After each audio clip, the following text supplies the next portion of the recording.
విశాఖపట్నానికి సంబంధించి జరిగినటువంటి సంఘటన దక్కన్ క్రానికల్ కార్యాలయం మీదన తెలుగుదేశం పార్టీకి సంబంధించినటువంటి విద్యార్థి విభాగం మహిళా విభాగం దాడికి వెళ్ళటం అక్కడ సంస్థకు సంబంధించినటువంటి బోర్డు తగలబెట్టినటువంటి ఉదంతం.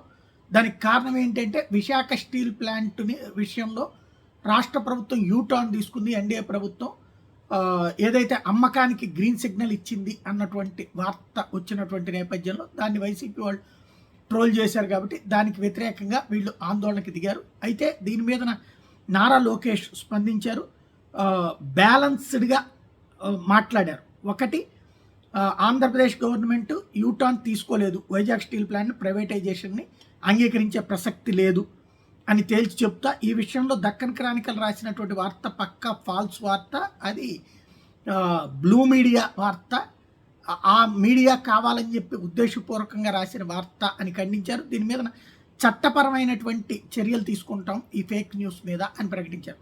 అదే సందర్భంలో దక్కన్ క్రానికల్ కార్యాలయం మీద డిస్ప్లే బోర్డుని ధ్వంసం చేయడం, దగ్ధం చేయడాన్ని తప్పుపట్టారు.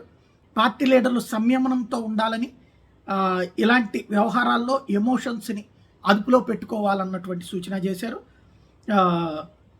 బయాస్డ్ న్యూస్ ఇచ్చేటటువంటి వాళ్ళ పట్ల చట్టపరమైనటువంటి చర్యలు తీసుకుంటాం అన్నటువంటి విషయాన్ని తేల్చి చెప్పారు.